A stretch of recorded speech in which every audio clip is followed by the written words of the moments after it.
Welcome in. We are the NewsWatch 12 sports team, BrianSchnee and Ashley Holder. The Ducks are advancing to their 6th ever Elite Eight in their first time since 2007. They got it done over Duke, Brian. Now, when we last spoke about this game, we were previewing it. You said the big guys had to have a big game. You have Jordan Bell and Chris Boucher, who both combined for 24 points. Talk about that. Well, we had hoped for Jordan Bell to be a contributing factor. I was more expecting on Chris Boucher, though, because, you know, he had a lapse a little bit against St. Joe's, but Bell had 7 boards, 3 block shots, and had a serious presence on the floor for 26 minutes. Boucher was key, though. He was much more effective against Duke than he was against St. Joe's. I think Oregon attacked the rim virtually 100% better than they did in the second round. Now, we've got to look at the game Dillon Brooks had. 22 points, and those buckets were huge. A monster baseline jam in the first, then draining a 3 on the next trip down the floor. I mean, he was feeling it at that point, beating the buzzer as the shot clock expired. I mean, you can mention almost every bucket he had because they were all so big at key parts of the game, and he also had 6 dimes. So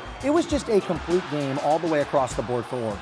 Now, Duke barely held the lead, but for one time in the first half, and that was just by 1 point, 27-26, and then Oregon just completely took control. Now, was Oregon the better team, or did Duke just have a terrible game? Well, honestly, I think Oregon was just better. I mean, I'm saying that born and raised from the East Coast, as a UConn fan, I've got this little thing against Duke. I've always bled blue, but simply have a pit in my stomach when we're talking about Duke. Not many people like Duke at all. Well, right. I think it's very common across the board, but rooting interest aside, Oregon was just better. I mean, this team shot almost 50% from the floor and capitalized on what I said they had to do. Remember this, I said they had to transition, they had to control that game, and they did it. Now you can come back and say, oh, well, Duke just didn't hit shots then, they were having a bad night.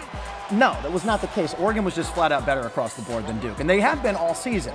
This was not the Duke of last year that won the national championship or previous seasons going into this game. They fell out of the top 25 this year for the first time since the light bulb was invented. They hit no shots, and Oregon went on the big runs. They didn't allow a March Madness powerhouse to get back into this game as they did against St. Joe's. It was Oregon's game from the get-go, and you could just tell. I was sitting there watching the athleticism from the first few possessions of that game. It was just scary stuff. So if you want to say that Duke had a couple good guys, well, Brandon Ingram, Grayson Allen, man, they are going to be something next year. It just wasn't this year, the year for the Blue Devils. Maturity is the name of the game, and that's what pro teams obviously look for. I think we'll see that from Duke next year. Do you think that those two guys are going to be coming back to the program or just heading straight to the NBA? You know, I would hope so, but you never really know. You really never know at that point with those guys.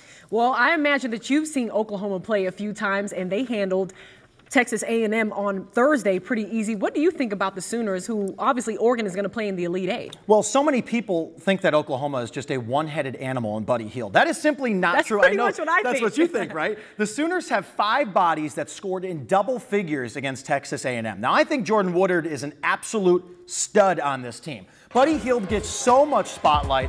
Woodard cannot be forgotten about. Not only did he lead all scorers in that entire game with 22 points, he had 5 dimes, a couple steals, and he can knock down that perimeter jumper. So looking at Oregon's game plan heading into the game against Duke, stop the 3. Well, you're going to have to do that against Oklahoma because they hit 11 shots from behind the arc as well against A&M. So similar game plan on that front. Now, Buddy Hield, I mean, you know Buddy, a double-double machine against A&M. He has such a quick release, can shoot from anywhere. I mean, can you say kind of a Steph Curry-ish sort of thing, but he can do, I think, what Steph doesn't do as well. He can attack the rim a little bit better because he's a little bit stronger. He's got 10 boards in that game, just a strong player. Put it this way, the Ducks will be facing the top individual basketball player in the NCAA in the country on Saturday. Yeah, try to stop him. That's fine, but seal off everyone else, and you should be able to do fine. You can let Buddy go off a little bit, but all those other key pieces, you need to stay at bay with them. So who wins between Oklahoma and Oregon as they face off at 3 p.m. Pacific time on Saturday? Well, I think Oregon, if they body up on Christian Spangler, who's their guy down low, he had great positioning in the paint last game against A&M. If you can contain Woodard to a couple of buckets and really force Buddy Hield to be something that he's not. Now, that is easier for me to say sitting here on a couch than done on the basketball court. I think if you can do those things, those 3 guys are key. You get a couple freshmen for A&M, then Oregon can win. I think they honestly have that opportunity. The Ducks are well-rounded. They're as well-rounded as anybody. I think it's been proven all season long. They can win big games as long as they don't hit a drought on offense. So I think I'm going to take Oregon in this one. Going against my initial bracket pick of the Sooners, taking care of the 1 seed Oregon in the Elite Eight. I did have this matchup. Did you have this one as well? I did have this this matchup. You know what? My bracket is at 99.5% right now. That's so good. I'm solid as long as Oregon takes it the entire way. But you know, I'm going with you.